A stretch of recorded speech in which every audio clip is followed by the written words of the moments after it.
Hello there, Tom Willoughby with Ashigaru Defense.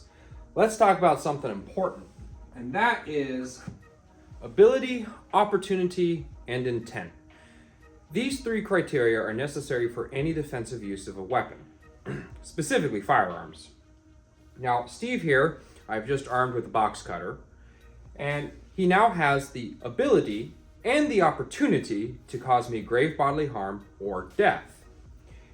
He is armed with a box cutter, that's a sharp implement, and he's about less than a foot away from me.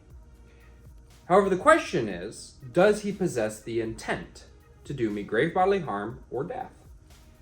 Simply put, no. Steve is just cardboard. Steve is just a cardboard target with some Sharpie marks on him, so he cannot explicitly describe intent.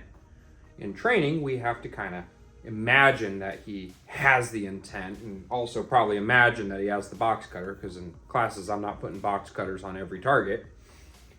So what does that look like? Well, sometimes our opponents are kind enough to say, I'm going to do something. It's called telegraphing an attack.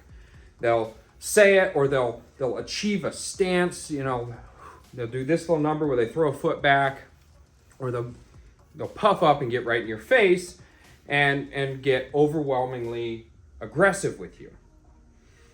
This is important for anyone who chooses to carry a gun and maybe not have training just yet. In your pistol classes and your rifle classes, you should be covering these things. You should be covering ability, opportunity, and intent. You should also be covering what's known as disparity of force. Disparity of force, simply put, is he's armed, there's more of them, or they're stronger than me.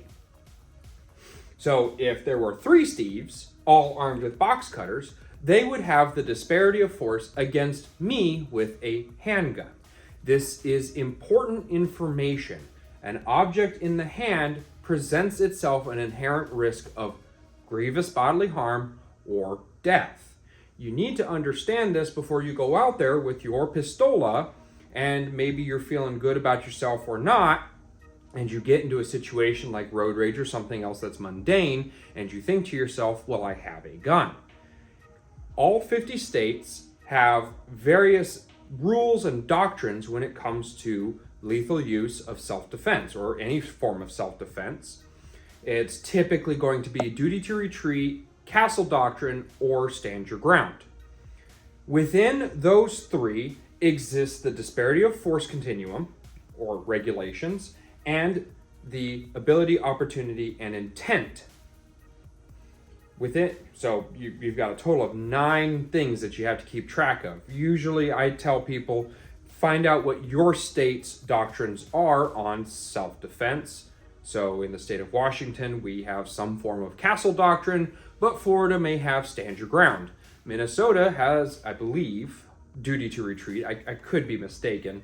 And if you're not entirely sure what your state's is, you could go to the NRA ILA website, and they have a fantastic resource there for you to know what your state standards are.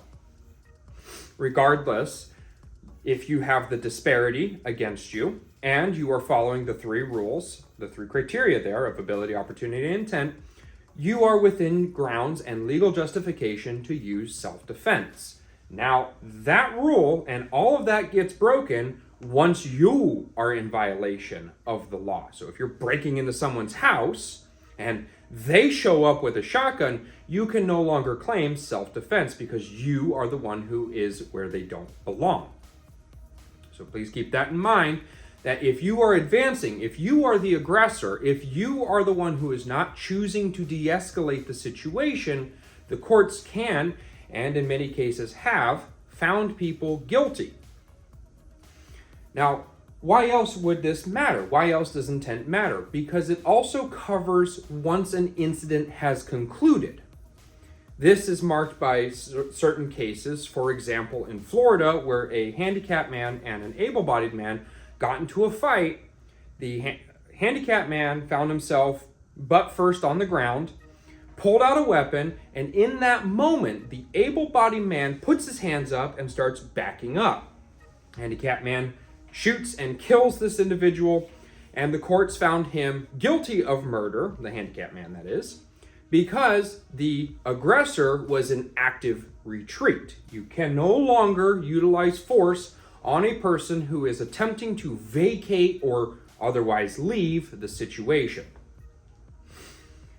Now, in the moment, it gets murky, it gets cloudy. I am not one to say whether it is or is not good. That comes down to court. I will say that for individuals, this is why you should get training of any kind, really.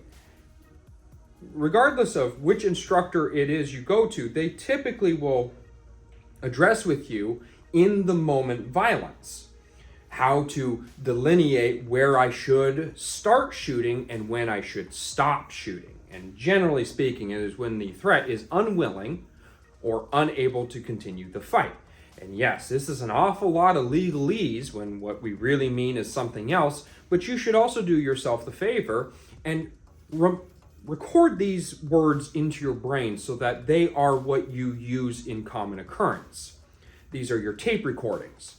So that if you are unfortunate enough to be found in a court because the conditions of the shooting were a little murky or some other piece of evidence exists, you are not kind of talking like a crazy person. You don't, during a court hearing or on police body cam is not the time to be talking like you do on Instagram comments or whatever other comment section you may find yourself in. You do very much have to and should use the culturally acceptable phrasing and terminology. Adapt your nomenclature so that you have these words available to you when it matters. So that's just the ability, the opportunity, and the intent, disparity of force, and the three mainline ways, legalities on self-defense. You should absolutely study your specific state, find whatever court documents you can find, and understand. So I hope this helps someone out there. You have a good one. Bye.